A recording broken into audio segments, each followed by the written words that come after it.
Hi students, hope you all are doing good. In today's class, we will continue with the home, look and word. Fine? Okay, now I'll read you the stanza. Listen to me carefully students. The bride kissed the goblet, the knight took it up. He coughed off the wine, and he threw down the cup. She looked down to blush, and she looked up to sign, with a smile on her lips and a tear in her eye. He took her soft hand, ere her mother would bar. Now tread we a measure, said Eng Luchin war. Stanza. The bride kissed the goblet, the knight took it up. So what's happening? Lokinwar is present at the hall, okay, at the party. So here the bride, okay, the bride Ellen kissed the Lokinwar goblet, okay. Goblet is nothing but wine glass, okay. She kissed the wine glass and the knight took it up. So Lokinwar took the wine glass. He coughed off the wine. So he coughed off means he drank quickly the wine and he threw the cup down. Okay, he just threw the cup down after drinking the wine. She looked down to blush and she looked up to sign. So she was blushing. She wasn't shy and she blushed, but and also she signed. Okay, sign means she had a deep breath which comes out. Okay, it was like that was sign with a smile on her lips. So she has a smile on her lips and a tear in her eye. Okay, she had both. She had a smile that Lokinwar has come and also she had a tear in her eye. So she doesn't know what's going to happen next. So she had a tear in her eye. Even Ellen loved Lokinwar the same way Lokinwar loved Ellen. He took her soft hand, her mother would bar, or her mother would bar. So Lokinwar took Ellen's soft hand, but the Ellen's mother denied it. Could bar means to deny. Now tread we a measure, said Lokinwar. So he said, tread we a measure. Measure means it is a slow stately dance. So there were two couples dance, right? So he said, now we can just do a measure. Measure means a slow stately dance which is made for couples, said Eng Lokinwar to Ellen. So in the fourth paragraph, what happened? Ellen kissed the goblet. Okay, goblet is the wine glass and Lokinwar took the wine glass. He drank the wine and threw it down. Ellen was blushing. She had a smile on her lips as well as tear in her eyes. But he went to touch the soft hands of Ellen, but Ellen's mother denied it. So Lokinwar asked for a measure. Measure is a very stately dance of two, slow and stately dance of two, and he asked for Ellen that can we dance. So we'll see the next paragraph, next stanza. I'll read it for you students. So stately his form, and so lovely her face, that never a hall such a Gilead did grace, while her mother did fret, and her father did fume, and the bridegroom stood dangling his bonnet and plume, and the bright maidens whispered, 'twere better by far to have matched a fair cousin with Eng Lokinwar. Stanza, now I'll explain you it. So stately his form and so lovely her face. So he was stately. Stately means he was very elegant. Okay. So stately his form and so lovely her face. Ellen's face was very lovely and they both danced very elegantly. Both danced very beautifully. That never a hall such a Gilead did grace. So it was such a spiritual dance for two. Gilead means it was a spiritual dance for two, okay, where two of them dance very gracefully and elegantly that the Netherby Hall has never seen. So beautifully they both dance. While her mother did fret. So while seeing them dance, the mother, Ellen's mother, got frightened. Fret means she got frightened, and her father did fume. So her father, Ellen's father, was angry seeing them dance. And the bridegroom stood dangling his bonnet and plume. So here what's happening to the bridegroom? He's just dangling. Dangling means he's saggingly standing there. Okay, he's really like he's confused what's happening, and he cannot do anything because he was very covered. Okay, he was very he was frightened regarding Lokenwar, the great warrior, and he was saggingly standing there, his bonnet and plume with a bonnet. Okay, he was wearing a hat, bonnet, and with the plumes are the feather on the hat. So have you seen there is a hat and it is decorated with feather?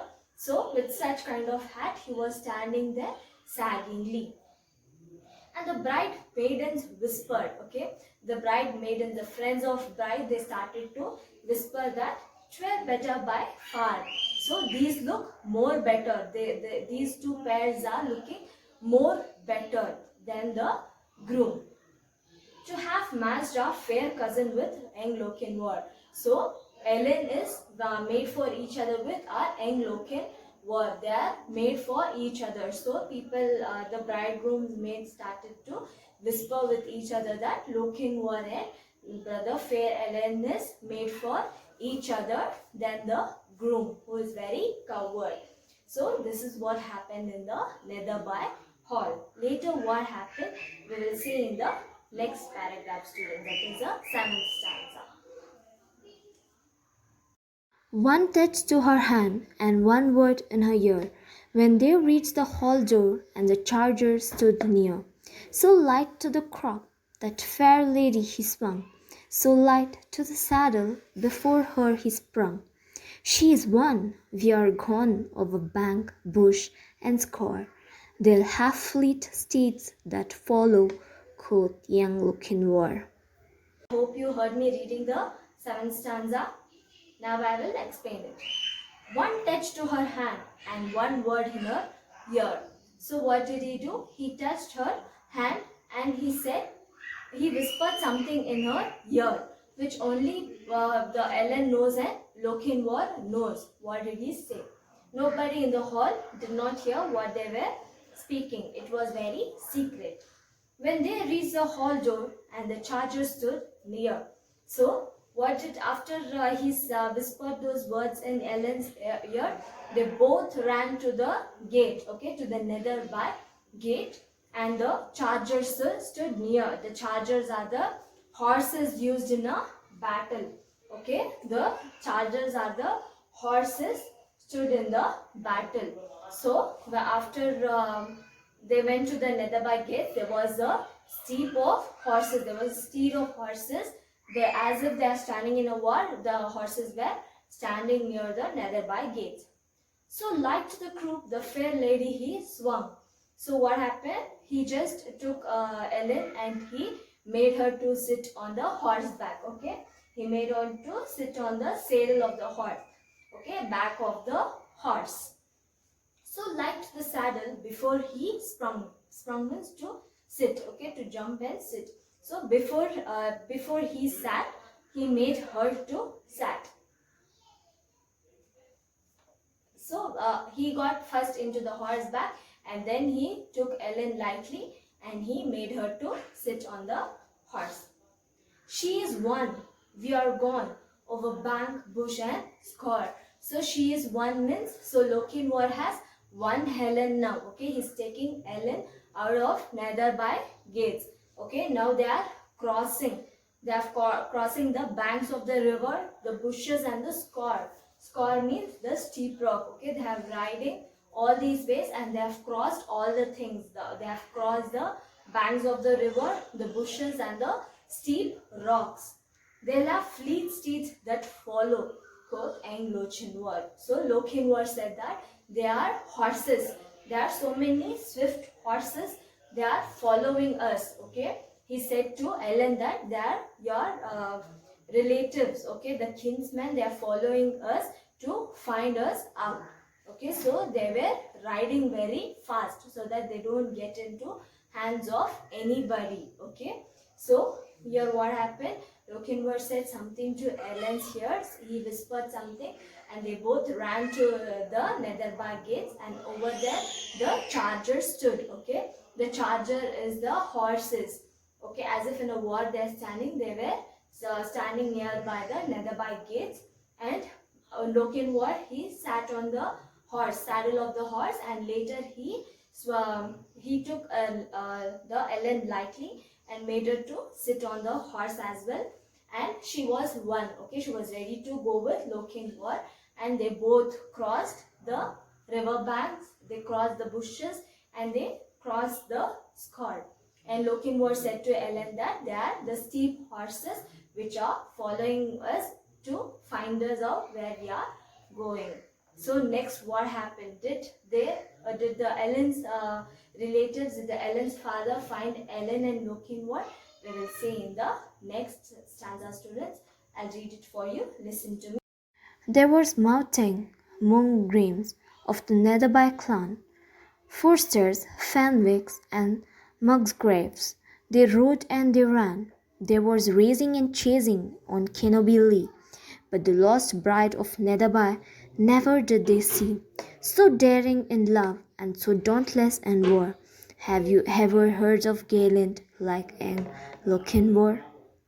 Me reading the eighth stanza. So this is the last stanza of the poem Lochinvar. We'll see what happened in this stanza. There was mounting among remnants of the Netherby clan, Forsters, Fenwicks, and Musgraves. They rode and they ran. So all these, okay, all they are the clans. Okay, they are the clans who supports Ellen's father. Okay, the Netherland clans they are. So they all support Ellen's father. So there will be a group, right? So these are the groups. So they are the different groups in Netherlands. So these are the different clans. Clans are nothing but the groups which support Ned Ellen's father. There was mounting Mongrams. Okay, Mongrams is one of the clan. Frosters. Okay, that was the other clan. Fenwicks was the third clan, and Musgraves. So there were four clans that were what they were following Lochinvar and Ellen. Okay, they were finding Lochinvar and Ellen so that they can give Ellen back to her father. So they all rode their horses and they were in search of these two. There was racing and chasing on Kenobi Lee. So this is a place. So at this place there was racing and chasing. They all were chasing them and they were racing each other to search Ellen. But the lost bride of Netherby never did they see. So they didn't find Ellen, okay, the lost bride. So she is Ellen, right? So they didn't find the lost bride in Netherland, okay? They never did see her. So daring in love and so dauntless in war. So Lochinvar was very daring in love. First he was very faithful in love. Now he has become more daring in love and he was again dauntless in war. He was fearless to face any war. Have you ever heard of gallants like Lochinvar? So here the poet is questioning. Have you ever heard such a gallant, such a knight, okay, such a great warrior like Lochinvar? So Lochinvar was the only knight, only warrior who was very fearless in the war. He was dauntless in war. He was very faithful in love and as well as he was very daring in love. So this was the love poem which was written by Sir Walter Scott about Lochinvar and Ellen's love. How did Lochinvar get back Ellen? Okay, after so much of problems, after so much of obstacles, how did he get back his love Ellen? So this was the poem written by Sir Walter Scott, students. It is a beautiful poem. Hope you also like this poem. We'll meet you in the next class. Until then, stay safe and have a great day.